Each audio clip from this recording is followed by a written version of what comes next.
I'm Joel Carlson, and I'm at Java Meetup 612. Today's topic is foodies and social media.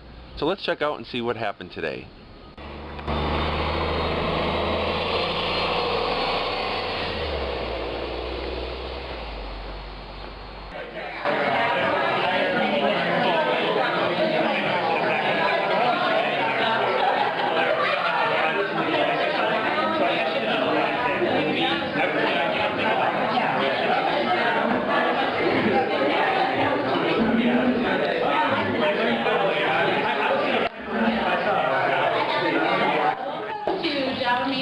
JMU 612 will be our hashtag today. If you want to live tweet, that's totally fine, but we do encourage you to put your phone down at some point to engage in the conversation as well. This observation is, it took me a while to realize, and it's kind of obvious, but most people who visit food blogs don't cook and don't even intend to cook. They just like to look at pictures and read recipes and read stories, and I spend a lot of time thinking, and there are certainly plenty of people who read my blog who do cook and give great feedback, but it took me a long time to figure out that that's not really what it's about. And when I started to realize it is when I heard this statistic about the Food Network. You know, everyone who watches the Food Network, the percentage of people who actually make the recipes and cook is just incredibly small. It's entertainment, and it's very visual, and it made me decide that I needed to pay a lot more attention to photographs and to having, I'll say having a well-designed blog, even though my blog is not well-designed.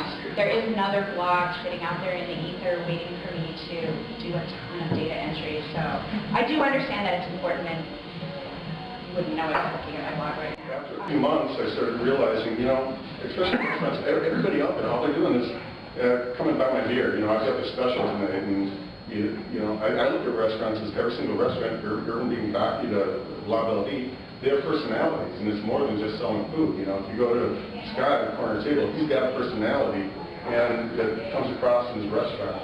You know, there's a few restaurants out there that do a really nice job. Scott's one of them. I think Young Chef too, you know, the sous chef, or the chef at La Belle Vie, Sanctuary, they really do a good job with Twitter creating a personality so that when they do try to hook you to come on in, it doesn't feel so pushy or pulley, you know. Most places couldn't do that. So how do I promote my guides so I can sell more guides and not be pushy about it and also benefit the restaurants in there? Well, therefore the Twin Cities Food Nights quiz. If I can, you know, I looked at what are the most popular things out there. People love quizzes. They love Trivial Pursuit, and they love game shows on TV. So I basically put a game show on Twitter, and, you know, I'll get upwards of, you know, 250 players in a day. Well, 250 people are retweeting, you know, duplex restaurant.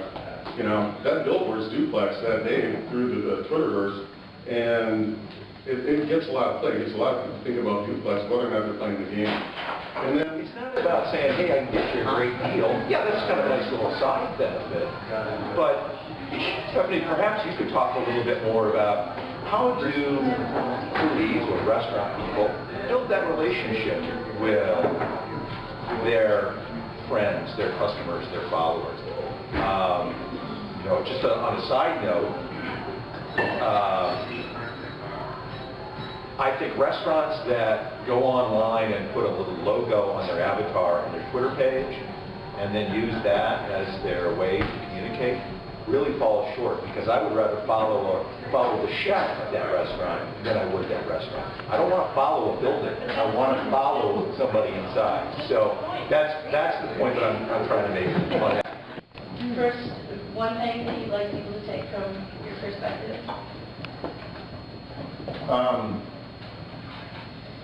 You know, Twitter is so broad. There's so many different personalities on it. You know, what works for one doesn't necessarily work for somebody else. Well, this has to be an for 40 characters. Don't think that you're the only person that can do it right. There's 1,000 ways to skin a tweet.